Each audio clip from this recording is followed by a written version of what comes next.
The glass from the window exploded into 1,000 pieces when Violet's body was thrown against it. Lily Castellano let out a sharp scream that tore through the silence of the mansion. And it was that sound, that panicked scream from the 8-year-old girl, that made Adrian Castellano drop everything and run upstairs with his heart beating at a rhythm he hadn't felt in years.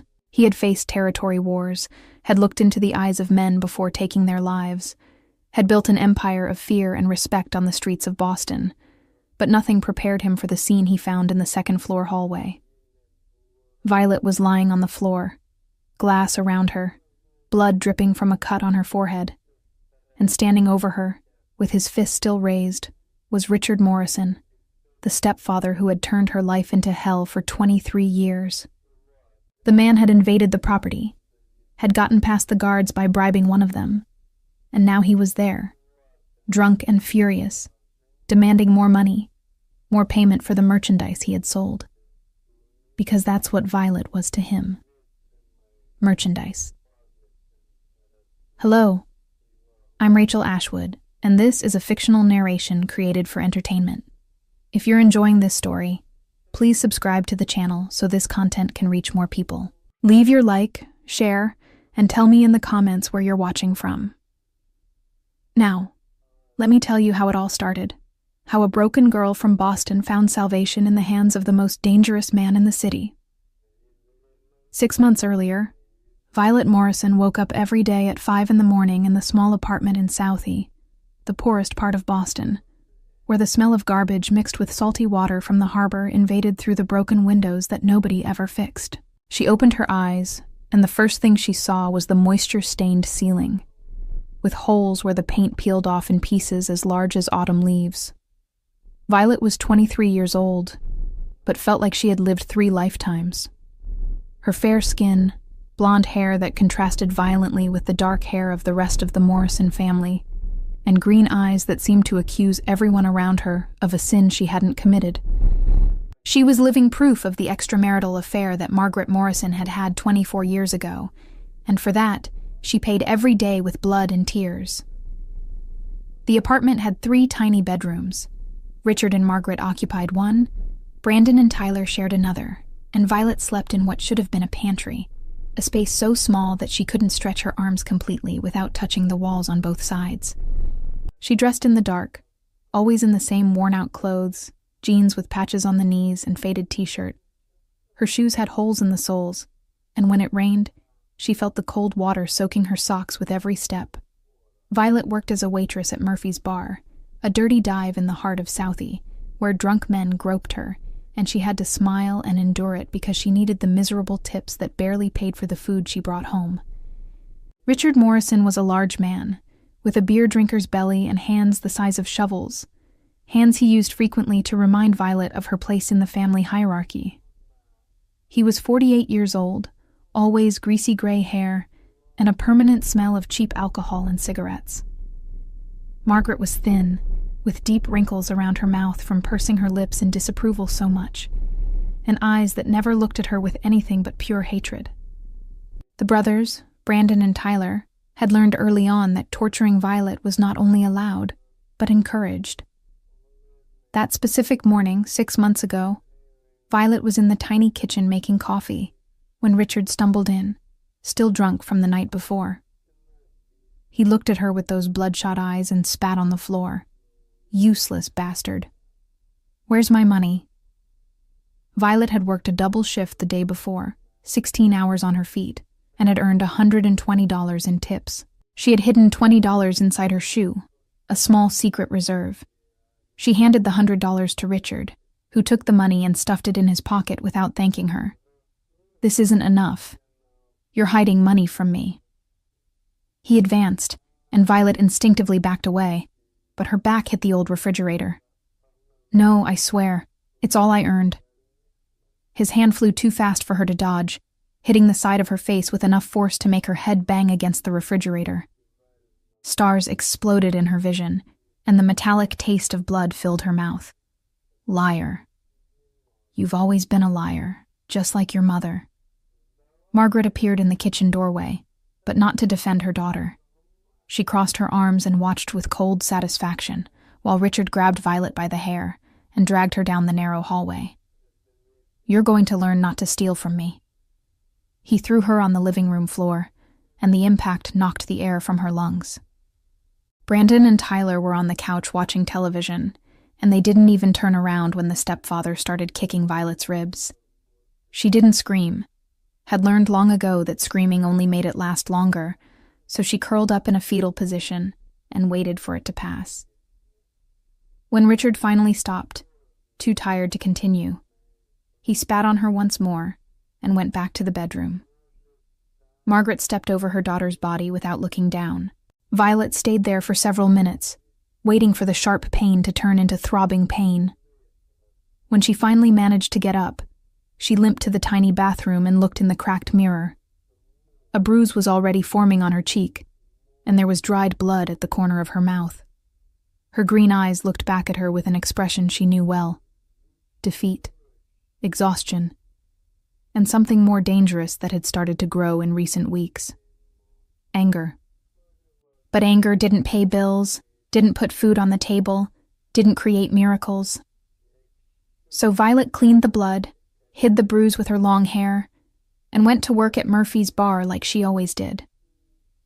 The bar was a 40-minute walk from the apartment. The bar owner, a fat man named Sean Murphy, was 60 years old and thought that paying minimum wage gave him the right to touch the waitress's waists whenever he wanted. That specific night, a rainy Tuesday in March, the bar was fuller than normal. Construction workers getting drunk after work, some college students, and in the darkest corner of the bar, a group of men in suits who clearly didn't belong in that place. Violet noticed them immediately because they stood out like crows in a flock of pigeons. There were 4 of them, all wearing expensive dark suits, all with that posture of someone who's always alert, always ready for violence. And in the center of them, sitting with his back to the wall so he could see the entire room, was a man who made Violet's heart skip a beat. Adrian Castellano was 35 years old, but carried the authority of someone much older. He was tall, probably 6'3", with broad shoulders that filled the suit perfectly. Black hair combed back revealed a face of hard lines, square jaw with shadow of stubble, and eyes so dark they seemed almost black in the dim light of the bar. There was a thin scar crossing his right eyebrow, and another more visible one on the left side of his neck. He didn't smile, didn't gesture, just observed everything with that dangerous stillness of a predator. Violet knew who he was. Everyone in Southie knew. Adrian Castellano was the head of the Castellano family, one of the most powerful organizations in Boston, controlling everything from the ports to the underground casinos. She grabbed the tray and approached their table, keeping her eyes down. "What can I bring you, gentlemen?" Her voice came out lower than intended. The 3 men around Adrian ordered whiskey, but he didn't respond immediately. Violet could feel the weight of his gaze on her. When he finally spoke, his voice was deep, controlled, with a slight Italian accent. "Look at me." It wasn't a request, it was an order, and Violet's body obeyed. She raised her eyes and met that dark gaze fixed on her. And for a moment the noise of the bar seemed to disappear. Adrian tilted his head slightly, his eyes traveling over her face, stopping at the bruise she had tried to hide with her hair. Who did that? The question caught her completely off guard. Nobody ever asked. I fell. The lie came out automatically. Something passed through his eyes, something that could have been anger or perhaps recognition. And then he leaned back in his chair. Bourbon? Neat. Violet nodded and practically ran back to the bar, her heart beating too fast. She prepared the drinks with slightly trembling hands, and when she returned to deliver them, Adrian took the glass from her, his fingers brushing hers for a fraction of a second. The touch was electric. He didn't say anything else, but she could feel his eyes following her for the rest of the night. At 11 at night, when the movement started to decrease, Sean Murphy called Violet to the back of the bar. She went with that familiar tightness in her stomach, knowing what was coming. He was in the small office that smelled of mold and old beer. Close the door." Violet obeyed, keeping her hand on the doorknob, ready to run if necessary. Sean got up and walked toward her, and she could smell the alcohol on his breath. "You've been lazy today." It wasn't true. She had worked non-stop for 7 hours, but she didn't argue. "I'm sorry, Mr. Murphy. I'll try harder." He smiled, and it was the kind of smile that made her skin crawl. "You need to learn to be friendlier with customers." His hand went up to her arm, squeezing too hard to be casual. Violet tried to back away, but her back hit the door. "Mr. Murphy, please." She hated the pleading tone in her own voice. He moved closer, his other hand going to her waist, and Violet closed her eyes, preparing for another violation she would have to swallow in silence. But then the door behind her opened with such force that she almost fell forward, and a voice she recognized immediately cut through the air like a blade. "Take your hands off her. Now." Adrian Castellano was at the door, and the expression on his face was something Violet had never seen before. It wasn't explosive anger, it was something much colder, much more controlled, and infinitely more terrifying. Sean Murphy paled instantly, his hands dropping to his sides. "Mr. Castellano, I didn't know you. I don't care what you knew or didn't know." Adrian entered the small office. "You have 3 seconds to get out of my sight before I forget I'm trying to keep a low profile tonight." Sean practically ran out of the office, leaving Violet alone with the most dangerous man in Boston. She was shaking, didn't know if from relief or fear or some strange combination of both. Adrian looked at her for a long moment, and then did something completely unexpected. He took off his suit jacket and placed it over her shoulders, a gesture so gentle that Violet felt tears burning in her eyes. "Are you okay?" She didn't trust her own voice, so she just nodded. Lie. He saw through her immediately. When was the last time someone asked you that and you answered truthfully? The question broke something inside her, and before she could control herself, tears started to fall. She tried to hide them, turning her face, but Adrian gently held her chin and made her look at him. "Don't hide. Not from me." There was something in his voice, an understanding that went beyond words, and Violet realized he knew. He recognized her pain because he had seen enough pain in life to identify it instantly. "I'm going to ask you a question, and I want you to think carefully before answering. Do you want to keep living like this?" Violet didn't need to think. "No." The word came out as a whisper, but carried the weight of 23 years of suffering. "Then come work for me." The proposal left her speechless. "I have 3 children who lost their mother 3 years ago. They need someone to take care of them, someone who understands what pain is, what loss is. You'll live in my house, you'll take care of them, and in return, I'll pay $10,000 a month to your family and give you a safe place to live. $10,000. It was more money than Violet had seen in her entire life. But it wasn't the money that made her consider the proposal. It was the word safe. A safe place. "Why me?" she had to ask. "Because you protected that child." Adrian pointed with his head toward the door, and Violet remembered. Earlier that night, a small girl had entered the bar looking for her father, and 2 drunk men had started harassing her. Violet had placed herself between them and the child, had taken a shove, but had given the girl time to run. She hadn't even thought, had just acted on instinct. You got hurt to protect a child you didn't even know. That tells me everything I need to know about you. He stepped back, giving her space to breathe, to think. You don't have to decide now. But when you decide, send me a message. He placed a card in her hand, a simple piece of paper with just a phone number. And Violet, whatever your decision, you don't work here anymore. I'll have someone bring your payment tomorrow. He left the office, leaving Violet alone with his jacket still over her shoulders, and a card that seemed to weigh more than the entire world. When she finally left the office, the bar was empty except for one of Adrian's men, a tall, muscular guy who was waiting near the door. "Mr. Castellano told me to take you home." It wasn't a request, and Violet was too tired to argue. The man took her to the apartment in Southie, and when she got out of the car, he said something that made her stop. "He's a good man, you know. Mr. Castellano. He does bad things, yes, but always for the right reasons. And he never hurts those who don't deserve it." Violet entered the building, climbing the 3 flights of stairs to the apartment.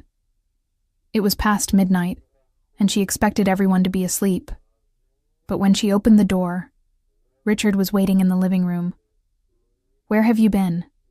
And whose jacket is that?" Violet had completely forgotten she was still wearing Adrian's jacket. She quickly took it off. "The bar owner fired me. A customer gave me a ride." Richard got up, swaying slightly. "Of course he fired you. You're useless.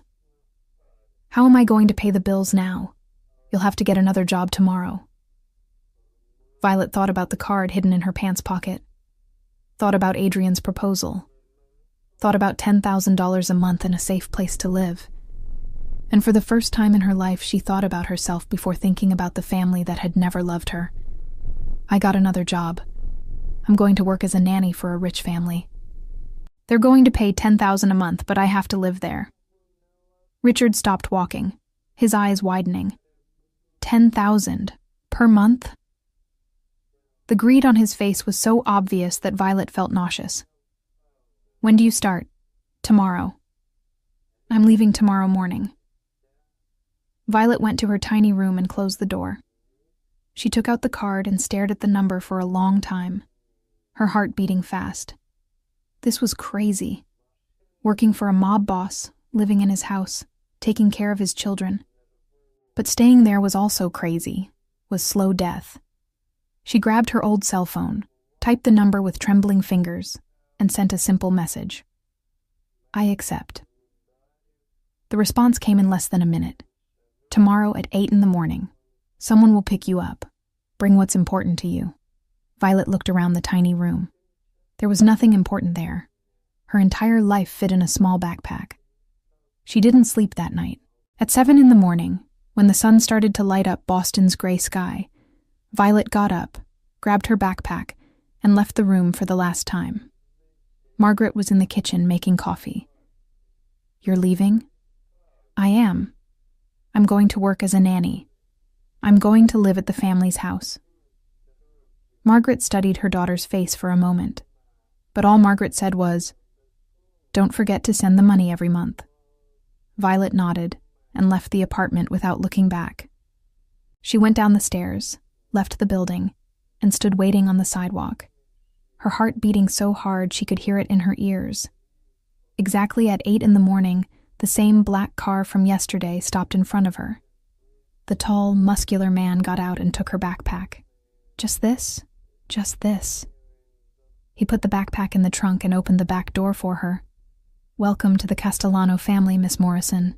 The trip to Adrian's house took 40 minutes, leaving Southie and heading toward Beacon Hill, one of Boston's wealthiest neighborhoods. Violet looked out the window, watching the city change around her, the streets getting cleaner, the buildings more beautiful.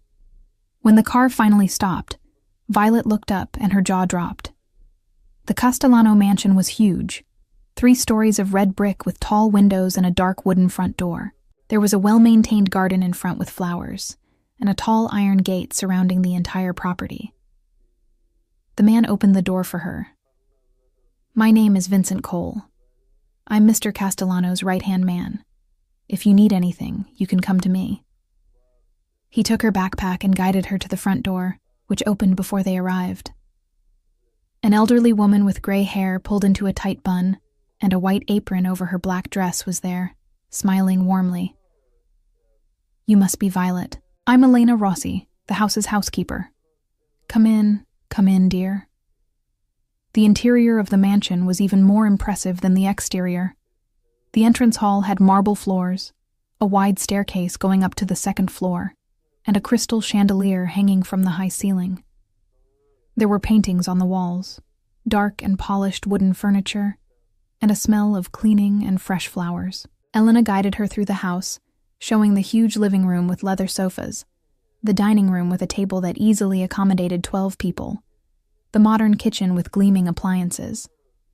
There was an office that Elena said not to enter unless Adrian called, a library full of books from floor to ceiling, and in the back, a door leading to an indoor garden with a covered pool.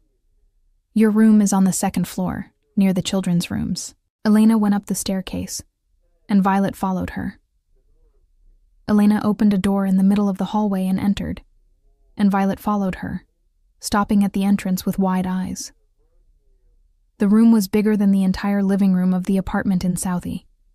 There was a king-size bed with white sheets that looked like clouds, a dark wooden dresser, a desk near the window, and a door that Elena said led to the private bathroom. Private bathroom. Violet had never had a bathroom just for herself. "This is your room. Mr. Castellano said for you to settle in and rest today. Tomorrow, you'll meet the children." Elena placed Violet's backpack on the bed. "Violet, dear, I've worked for the Castellano family for 15 years. I've seen a lot, good and bad. But one thing I can guarantee you. Mr. Castellano is a man of his word. If he said you're safe here, you are." She left, and Violet was alone in the huge and silent room. She approached the bed slowly and touched the sheets.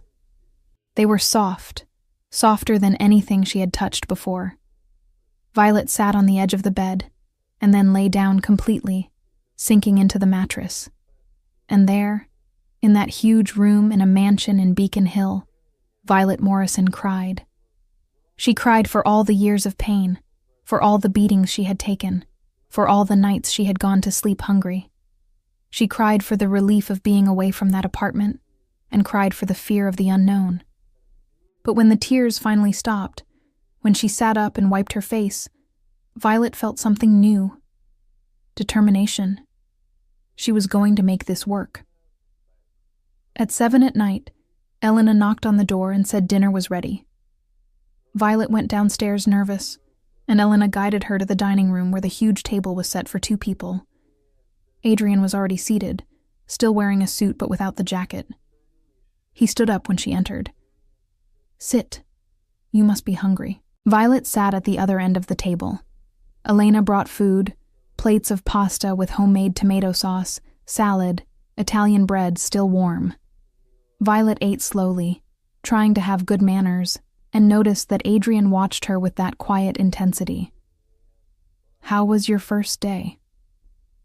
The question was simple, but carried real weight. It was good. "The room is beautiful." "Thank you." "You don't need to thank me. You're going to work here. You're going to earn your place." He took a sip of red wine. "Tomorrow you'll meet Ethan, Lily, and Oliver. They're good kids, but they're hurt. Their mother died in an attack that was aimed at me. They saw." The words fell like stones on the table. Violet stopped eating. "They saw their mother die?" Adrian nodded, his jaw tight. "We were leaving a restaurant. Someone shot at the car. She protected me, threw herself in front. Took 3 bullets. Died before the ambulance arrived. The children were in the back seat." There was pain in his voice, old and deep pain. Violet understood then why he had chosen her. He didn't just want a nanny. He wanted someone who understood trauma. "I'll take good care of them. I promise. I know you will." He looked directly into her eyes. "That's why you're here." They finished dinner in comfortable silence, and when Violet went up to her room, she felt lighter than in years. She lay in the soft bed, and for the first time since she could remember, slept through the night without nightmares. The next morning, Violet woke up to the sun coming through the window and the sound of children laughing downstairs. She dressed quickly, tied her blonde hair in a braid, and went downstairs with her heart beating fast. Elena was in the kitchen preparing breakfast, and 3 children were sitting at the island table. The oldest, Ethan, was 10 years old and already showed signs he would be tall like his father. Messy black hair, dark eyes too serious for his age. Lily was 8 years old, long brown hair, and eyes that seemed to hold too many secrets. She was quiet, pushing food around her plate. And Oliver, at 5 years old, was pure contained energy, swinging his legs on the chair. When Violet entered the kitchen, the three stopped and looked at her with different expressions. Ethan with distrust, Lily with cautious curiosity, Oliver with open interest. "Children, this is Violet. She's going to take care of you from now on." Elena smiled encouragingly. "Violet, these are Ethan, Lily, and Oliver." "Hi." Violet didn't know what else to say. Ethan studied her for a long moment. "Are you going to leave too?" The question caught her off guard.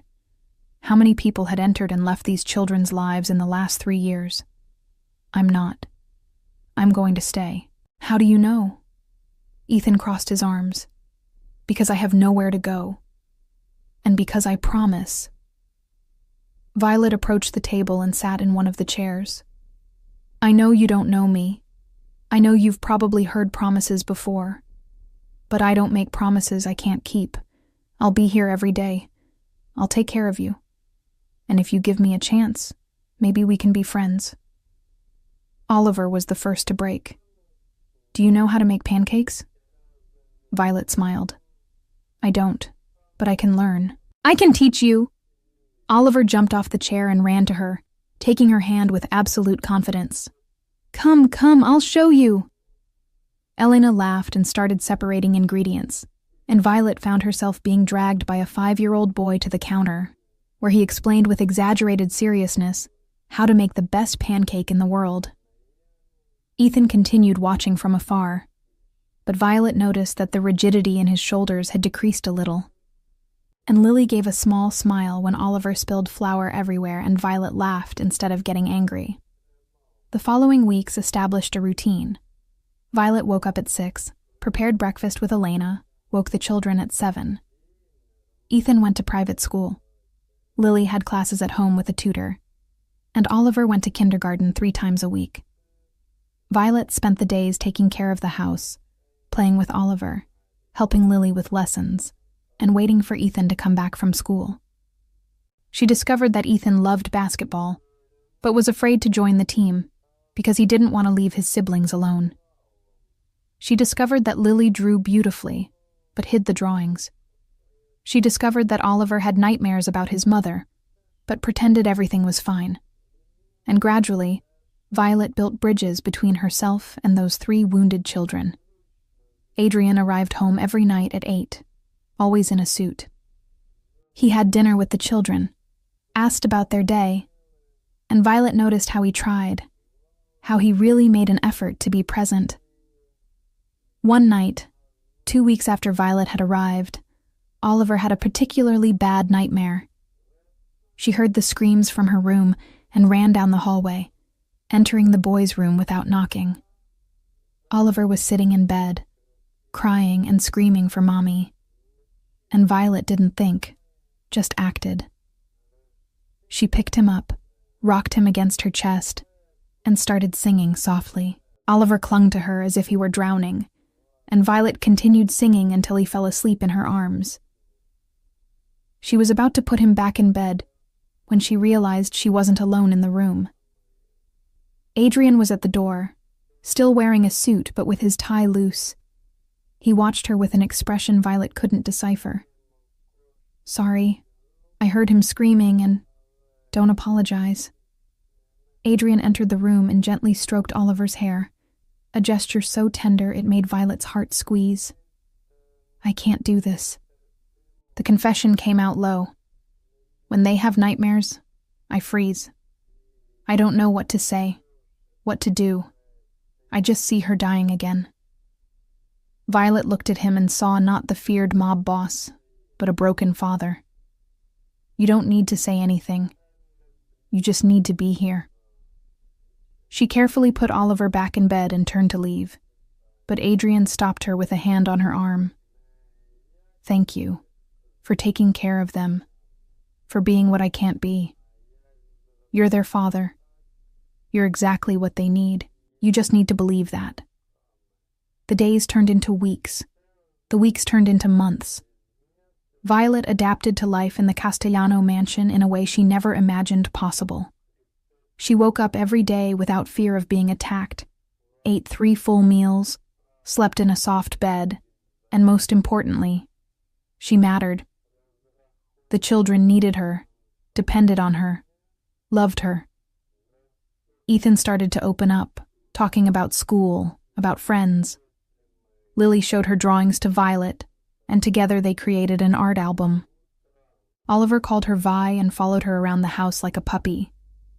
And Adrian started coming home earlier, started having dinner with them every night, started asking Violet's opinion about everything, started looking at her in a way that made her stomach flip. But Violet constantly reminded herself of her place. She was an employee, nanny, nothing more. Adrian Castellano was a powerful, rich, dangerous man, and she was just a girl from Southie. So she kept her distance, kept professionalism, and ignored the way her heart raced when he entered the room. Until the night everything changed. It was a Friday, 6 months after Violet had arrived at the mansion. The children were asleep, Elena had gone to visit her sister, and Violet was in the library reading a book. She was so absorbed that she didn't hear Adrian enter until he spoke. "You like to read?" It wasn't a question. Violet looked up and found him leaning against the doorframe, tie undone, hair slightly messy, glass of whiskey in hand. "I do. I never had much time before, but now." She shrugged. "Now I have time." Adrian entered the library and sat in the armchair in front of her. "You changed my house." It wasn't an accusation. "Sorry, I didn't mean to. Don't apologize." He took a sip of whiskey. "You changed it for the better. The children are happy for the first time in 3 years." Ethan is smiling again. Lily is talking more. "Oliver doesn't have nightmares every night. You did that. I just took care of them. It's my job. It's more than a job." Adrian leaned forward. "You love them. And they love you." Violet couldn't deny it. "I do. They're amazing children. They deserve all the love in the world." "And you? Do you deserve love?" The question caught her completely off guard. "I don't know. Nobody ever loved me before, so I don't know if I deserve it or not." Adrian put the glass on the coffee table and stood up, walking toward her. Violet was frozen in the chair while he knelt in front of her. "I'm going to tell you something I don't tell anyone. When my wife died, a part of me died with her. I thought I would never feel anything again except anger and guilt. I thought I would spend the rest of my life just existing." He took her hand. "And then you appeared. This broken girl from Southie who put herself between a child and danger without thinking twice. This girl who loves my children as if they were hers. This girl who made my house a home again. And I realized that maybe I can feel something besides anger and guilt. Maybe I can feel this." He brought her hand to his lips and kissed her knuckles, a gesture so intimate that Violet forgot how to breathe. "Adrian, She didn't know what to say. "You don't need to say anything now. You just need to know that you're not just a nanny here. You're important. To me, to the children, to this family. And if you want, if you feel the same, maybe we can see where this goes. But no pressure, no obligation. You'll always have a place here, no matter what happens between us." Violet looked at that man kneeling in front of her. This man the whole world feared, and saw only vulnerability. Saw someone as broken as her, as scared of loving and losing again. And she realized that yes, she felt something for him. "I feel it." The words came out as a whisper. "I feel something for you. But I'm scared. Me too." Adrian smiled, and it was the first time she'd seen a real smile from him. but maybe we can be scared together." He leaned in, slow enough to give her time to pull back if she wanted, and when she didn't pull back, he kissed her. It was gentle, careful. It was like a promise, like a beginning. When they separated, Violet was trembling, and Adrian caressed her face with his thumb. "Slowly. Let's take it slow. No rush." Violet nodded. They stayed there for another hour, talking softly, and when Violet finally went up to her room, she was floating. She lay in bed and touched her own lips, still feeling the ghost of his kiss, and for the first time, allowed herself to imagine a future that wasn't just survival. Allowed herself to imagine love, real family, real happiness.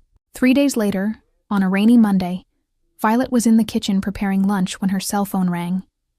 It was an unknown number. "Hello?" "Violet." Richard's voice on the other end was slurred, clearly drunk. "You need to send more money. 10,000 isn't being enough." Her stomach sank. 10,000 is what was agreed. "I can't send more." "Of course you can. You live in a mansion. Ask him for more. It doesn't work like that." "Then maybe I need to come there and talk to your boss personally. Explain to him what kind of girl you really are." The threat was clear, and Violet felt panic rising. "You can't come here." "I can. Unless you send more money. 20,000 a month."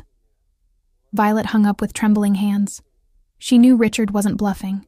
She spent the next few days in constant anxiety, waiting for Richard to show up. She tried to hide it from Adrian, tried to act normal with the children, but Lily noticed. "Are you sad, Vi?" the girl asked one afternoon.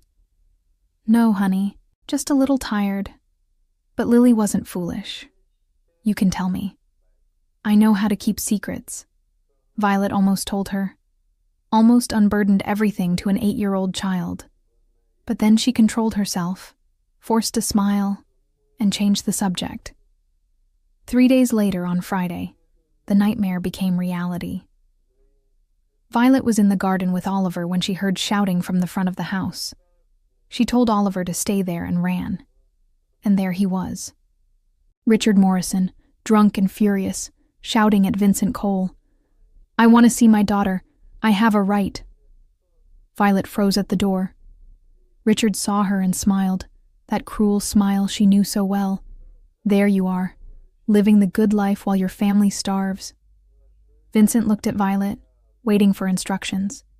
She could send him away, but she knew her stepfather. He would come back. So she did the only thing she could do. "It's okay, Vincent. Let him in." "Are you sure?" "I am." Richard entered the property, looking around with greedy eyes. "Look at this. You really landed on your feet." Violet guided him away from the house. "What do you want, Richard? I already told you. More money. 20,000 a month. I don't have 20,000. Then ask your boyfriend, because that's what he is, right? You're sleeping with him in exchange for all this." The words were like slaps. "It's not like that." "Of course it is. You've always been a slut." Richard approached. "And you know what I think? I think he doesn't know where you came from. Maybe I should tell him." "Stop." Violet was trembling. "I'll only stop when you give me what I want. 20,000. Now. I don't have it." "Then go get it." Violet was about to respond when a voice cut through the air. "She's not going to give you anything." Adrian was there, and the expression on his face was something Violet had never seen. It was something much colder, much more dangerous. Richard turned, and for the first time Violet saw fear in his eyes. "Mr. Castellano, I just came to visit my daughter. She's not your daughter. You made that very clear when you sold her to me for 10,000 a month." Adrian walked until he was between Violet and Richard. "And now you come here drunk, demanding more money and threatening her." "I wasn't threatening. You were. I heard everything." Adrian took a step forward, and Richard backed away. Now you're going to leave my property. You're going to go back to your hole in Southie. And you're never going to contact Violet again. The $10,000 a month will continue to be paid because I'm a man of my word. But if you show up here again, if you call her again, if you even think about her again, I'll make sure you disappear in a way that nobody will ever find your body. Understood? Richard was pale, sweating. Understood. Good. Vincent, escort this trash out. Vincent grabbed Richard by the arm, dragging him out. Violet stood there trembling, tears running down her face.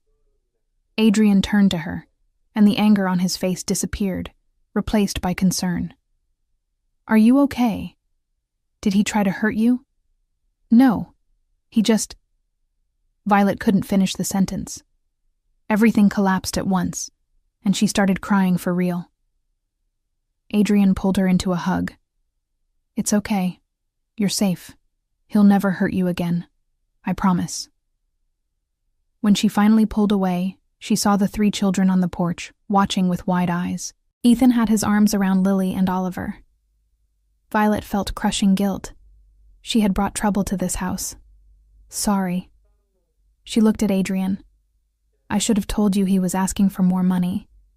I just didn't want to cause trouble. You're never trouble. Adrian held her face with both hands.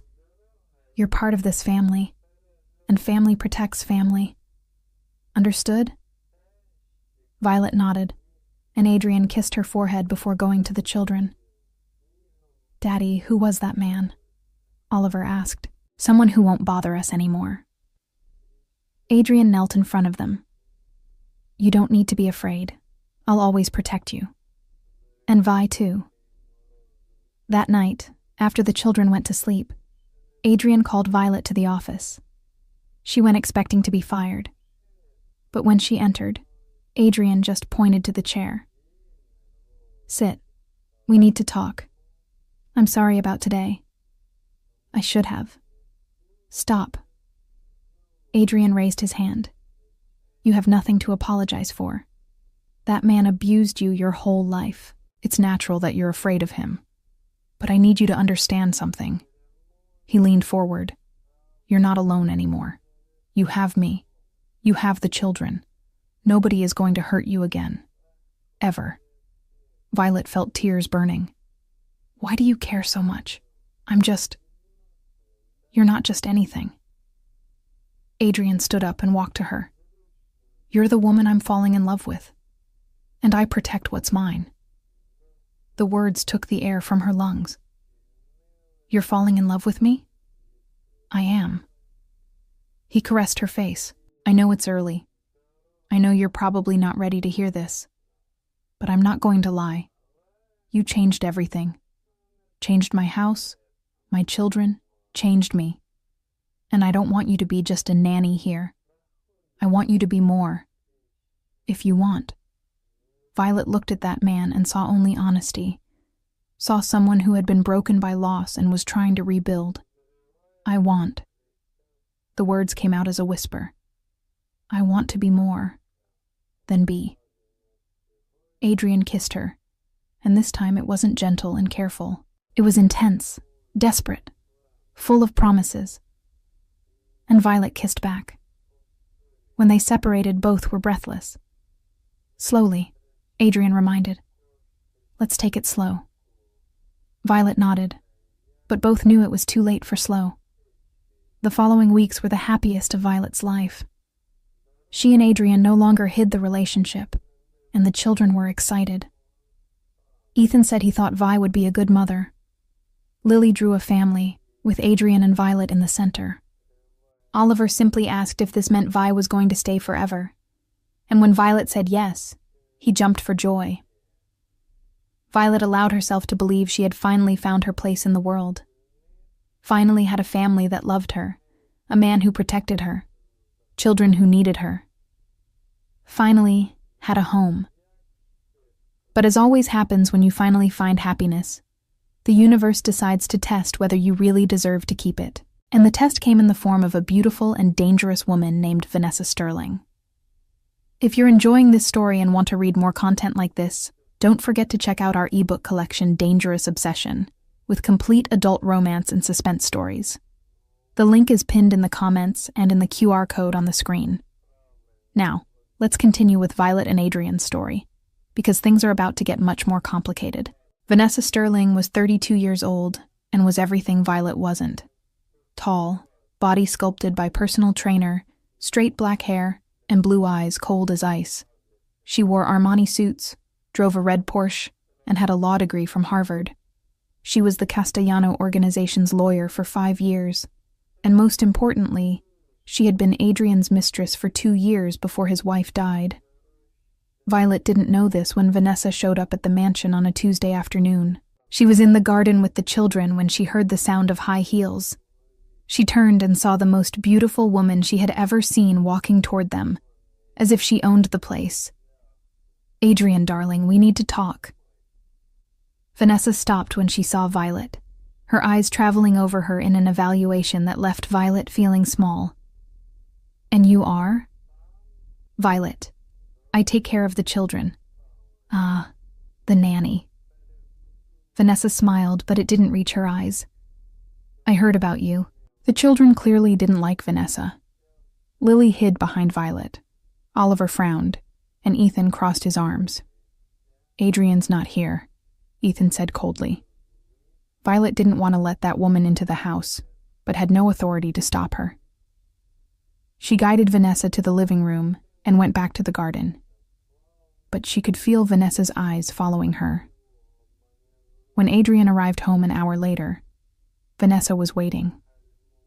Violet heard her voice from the garden, that tone too intimate. "Adrian, it's been so long.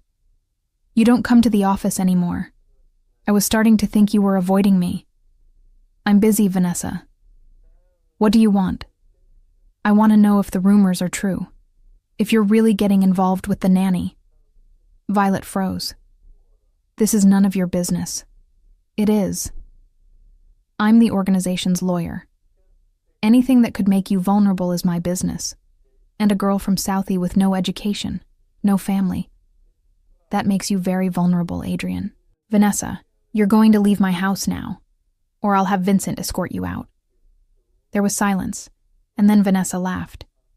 "You're going to regret this. She's not suitable for you. Not suitable for these children. And when you realize that, it'll be too late." The door slammed, and then silence. Violet stayed in the garden, Vanessa's words echoing in her head. "She's not suitable." Adrian found her there 15 minutes later. "You heard."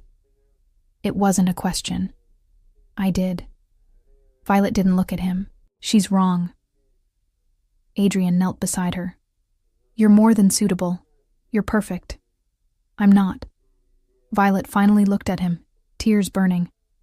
"I have no education. I don't know how to speak properly. I don't know anything about your world. I don't care about any of that. But other people care." Violet stood up. "She's right. I make you vulnerable.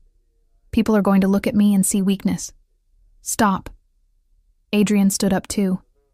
"I don't care what people think. I care about you. About the children. About this family." But Violet had seen the way Vanessa looked at her, had seen the disdain. And a part of her believed she really wasn't good enough. The following days were tense. Violet tried to act normal, but the seed of doubt grew. She started noticing things. How she used the wrong words sometimes. How she didn't know which fork to use. How she didn't understand cultural references. She started feeling like an imposter. And then, 2 weeks after Vanessa's visit, the situation exploded. Adrian had an important dinner with other family heads. He asked Violet to participate, said he wanted to officially introduce her. Violet agreed, but was terrified. Elena helped her choose a dress, something simple but elegant. When Violet came down the stairs, Adrian was waiting, and the way he looked at her made her heart skip. "You look beautiful." He offered his arm. The dinner was at an exclusive Italian restaurant. There were 6 men waiting with their wives or girlfriends, all wearing expensive suits and jewelry. and in the center of the table was Vanessa Sterling. Violet stopped at the entrance, her stomach sinking. Adrian tensed. "What are you doing here?" "I was invited by Marco." Vanessa pointed to one of the men. "He said he needed legal consultation." She smiled at Violet. "And look, the nanny came too." What a surprise. The night was torture. Violet sat next to Adrian, trying to be invisible, but Vanessa wouldn't let her. Every comment was a barb. "Violet, dear, aren't you going to eat?" "Oh, you probably don't know half these dishes." "Adrian, do you remember that time in Paris?" Of course Violet's never been to Paris. Adrian tried to steer the conversation, but Vanessa was relentless.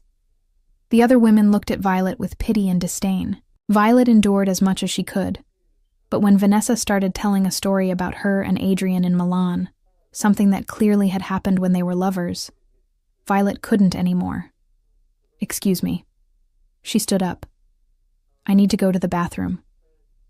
She practically ran to the bathroom, locked herself in a stall, and let the tears fall. She didn't belong in that world. Vanessa was right. The bathroom door opened. "Violet, are you there?" It was Vanessa. "Look, I don't want to be cruel. I just want you to understand reality. Adrian is an important man. He needs someone who can stand by his side in public, someone who understands his world. You're good with the children. Nobody denies that. But do you really think you can be more than that?" Violet didn't respond, but Vanessa continued. "He's going to get tired of you. He's going to realize he needs someone at his level. And when that happens, you're going to go back to Southie. And all this will have been just a dream. Better you accept that now and leave with dignity." Vanessa left, leaving Violet alone with her poisonous words. And the worst part was that a part of Violet believed. When she finally returned to the table, dinner was ending. Adrian looked at her with concern, but she forced a smile. They returned home in silence, and when Adrian tried to talk, Violet said she was tired and went straight to her room. She lay in bed and cried until she fell asleep. The next morning, Violet woke up with a decision made. She couldn't continue like this, couldn't live with constant fear of not being good enough. So she was going to do what she always did when things got too difficult. She was going to run. She waited until Adrian left, waited until the children were at school. Then she grabbed her old backpack and started putting her few clothes inside. She was closing the backpack when the door opened. Lily was there, still in pajamas, her eyes wide. "You're leaving?" The question came out as a scared whisper. Violet felt her heart break. "Lily, you promised." Lily entered the room, tears already running down her face. "You promised you would stay. You lied." "I didn't lie." Violet knelt in front of the girl. I'm not good enough for you. You deserve someone better." "You're the best," Lily screamed, and the sound brought Ethan and Oliver running. "What's happening?" Ethan stopped at the door, saw the backpack, and his face closed. "You're leaving, like everyone else." "It's not like that." Violet was crying now too. "I love you, but I don't belong in this world. You belong to us." Oliver ran and threw himself into her arms. "Please don't go. We need you." Violet hugged them, all three together, and felt her heart breaking. How could she leave them? How could she abandon these children? But how could she stay knowing she wasn't good enough? She was about to try to explain when another voice cut through the air. "So you're going to run?" Adrian was at the door, and the expression on his face was something between anger and pain. "When things get difficult, you're going to run. I'm not running. You are." He entered the room. "Vanessa filled your head with poison, and now you believe her instead of believing in me. In us. She's right." Violet stood up. "I'm not good enough for you, for your world." "Who decides that?" Adrian took a step forward. Vanessa? The other people at dinner? Or me? Because I already decided. Violet looked at him, at the children clinging to her, and realized he was right. She still carried the scars of 23 years of abuse, still heard the voices saying she was worthless. And as long as she heard those voices, she would never be able to accept that she deserved something good. I don't know how to stop believing. The confession came out broken. I don't know how to see myself the way you see me. Then let me show you. Adrian took her hand. Every day. Until you believe. He looked at the children. We'll show you. Because you're our family. And family doesn't give up on each other. Ethan spoke. You said you would stay. You promised. And I've never seen you break a promise. Violet looked at that 10-year-old boy, at Lily with tears on her face, at Oliver clinging to her leg, and made a decision. Not based on fear or doubt, but on love. You're right. I promised, and I'm not going to break that promise. She dropped the backpack on the floor. I'm going to stay. I'm going to fight. Even when it's difficult. Even when I'm scared. I'm going to stay. Oliver let out a shout of joy and jumped on her. Lily hugged her around the waist, and Ethan quickly wiped his eyes before joining the hug. And Adrian smiled with relief so obvious that Violet realized. He was as afraid of losing her as she was of losing him. That night, after the children went to sleep, Adrian took Violet to the office. Sit. I need to tell you something. Vanessa and I had an affair before my wife died. It was a mistake, and I ended it when I realized I was destroying my marriage. My wife forgave me, but Vanessa never accepted the breakup. She thinks she has a right to me. The confession didn't surprise Violet. Do you still have feelings for her? None. Adrian was emphatic. She's a good lawyer. That's why she still works for the organization. But personally, I feel nothing. And I'm going to make that clear to her. Tomorrow I'm going to terminate her contract. You don't need to do that for me. I'm not doing it for you. I'm doing it for us. He took her hand. You're my priority. You and the children. Anyone who threatens that has no place in my life. The next day, Adrian kept his promise. Vanessa was fired. You're going to regret this, she said. She's not strong enough for your world. She saved me. Adrian opened the door. Now leave. And Vanessa left, but not before casting one last poisonous look that promised, this isn't over. The following weeks were a process of healing and growth. Violet started therapy, something Adrian insisted on and paid for. She started working through her childhood traumas, started challenging the voices in her head. It wasn't easy, and there were days when she wanted to give up, but Adrian was always there. The children helped too. Ethan started calling her mom without realizing it. Lily made a drawing of the family with Violet in the center, and Oliver simply said, I love you, Mommy Vi. And Violet, for the first time, believed she deserved that love. 3 months after the incident with Vanessa, Adrian proposed to Violet. It wasn't a big production. It was on an ordinary night, after the children went to sleep, the two of them sitting on the library sofa. Marry me. Violet looked at him, her heart beating fast. What? Marry me. Not because you take care of the children, but because I love you. Because you make me want to be a better man. Because I can't imagine the rest of my life without you. Violet had 1,000 reasons to say no. She was still working through her traumas, still had bad days. But she had also learned something important. Love wasn't about being perfect. It was about choosing to stay even when it was difficult. Yes. The word came out as a whisper, but carried absolute certainty. I'll marry you. Adrian kissed her, and it was different from all previous kisses. It was a promise. It was commitment. It was the beginning of a new chapter. They got married 2 months later, in a small ceremony in the mansion's garden. Only close family and trusted friends. Ethan was best man. Lily and Oliver were ring bearers. Elena cried during the entire ceremony.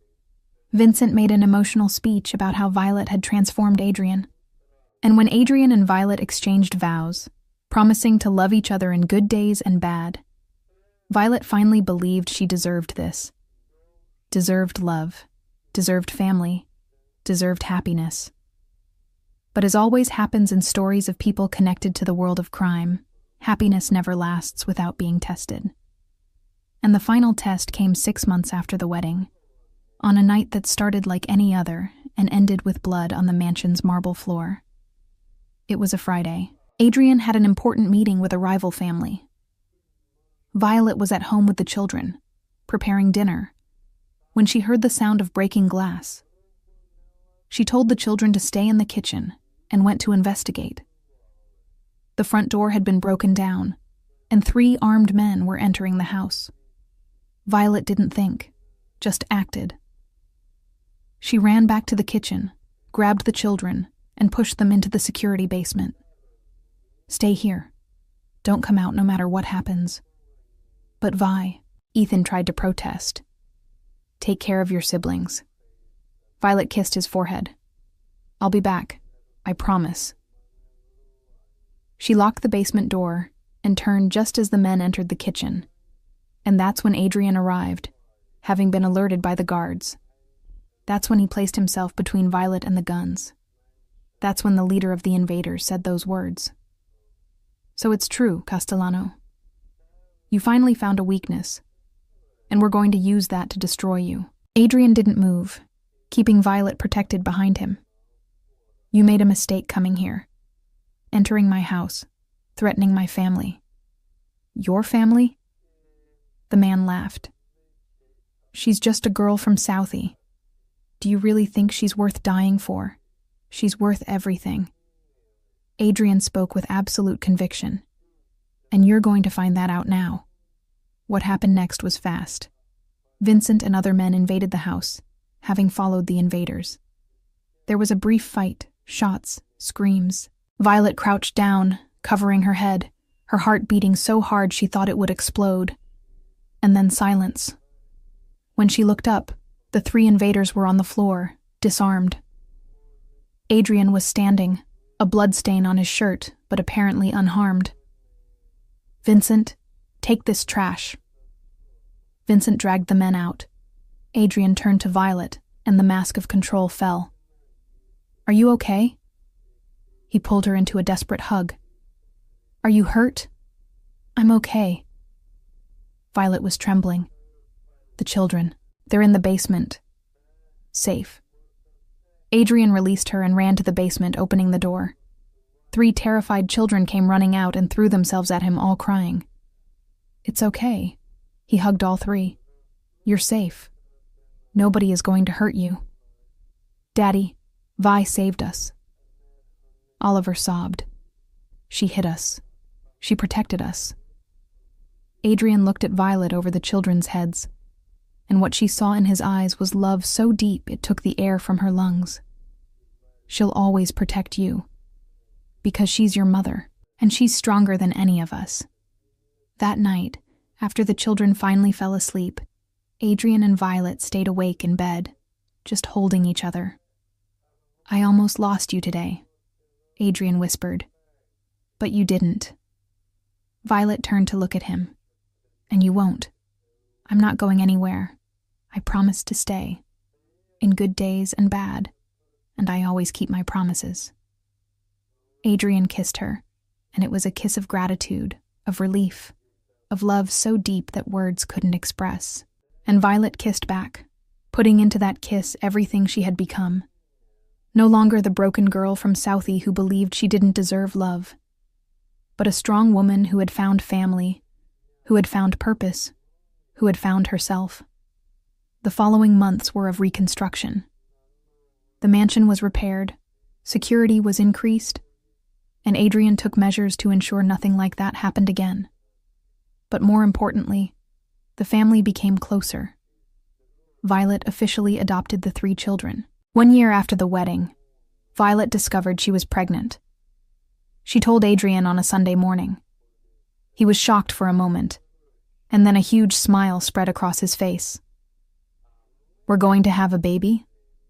"We are." When they told the children, the reaction was pure joy. 6 months later, on a cold January morning, Violet gave birth to a girl. They named her Grace, because she was exactly that. Grace. Mercy. Second chance. When Adrian held his daughter for the first time, tears ran down his face. She's perfect. Just like her mother. Violet, exhausted but happy, watched her husband with the newborn daughter and the 3 older children crowded around the hospital bed, all wanting to see their little sister. And she realized, this was family. Not perfect, not without scars, but real. Built on love, on choice, on commitment to stay even when it was difficult.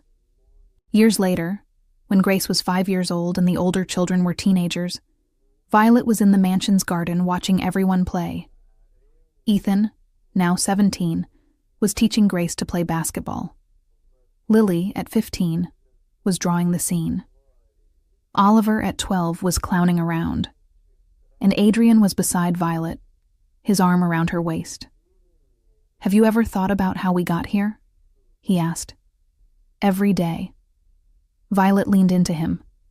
"And I'm grateful every day. You saved my life that night at the bar." "No." Adrian turned her to look at him. "You saved your own life. You made the choice to leave that apartment, to accept my proposal, to stay even when it got difficult. You saved yourself. I just gave you the opportunity." Violet looked at the man who had become her husband, her partner, her best friend. "Then we saved each other." He smiled. "I think so." They stood there, watching the family they had built together, and Violet thought about how strange life was. She had started as a rejected and abused girl in a miserable apartment in Southie, had been sold as a nanny to a mob boss, and now she was a wife, mother, part of a family that loved her unconditionally. It wasn't an easy journey. There was pain. There was fear. There were moments when she almost gave up. But she didn't give up. She fought. She stayed. She chose love even when love seemed impossible. And in the end, that choice made all the difference. Because sometimes, the most unlikely person is exactly who you need to save yourself. And sometimes, the most unexpected place becomes home. And sometimes, just sometimes, stories that begin in pain end in love. And this, the story of Violet Morrison and Adrian Castellano, ended exactly like that. In love. In family. In happiness that was earned, not given. In a second chance that both deserved and both fought to keep. And when Violet lay in bed that night, Adrian beside her, the sound of the children laughing still echoing through the house, she finally believed what he had said years ago. She deserved love. She deserved happiness. She deserved everything good that life had to offer. And she had found all of that in the last place she expected. In the arms of a dangerous man who saw in her what nobody else could see. Strength. Courage. Love. Thank you for watching until the end. If you enjoyed this story, consider becoming a channel member to have access to exclusive videos and special content. You can also send a super thanks to support the creation of new stories. Every donation made to the channel is entirely destined to produce more quality content for you. Don't forget to leave your like, subscribe to the channel, and share with those you think will enjoy this story. See you next time.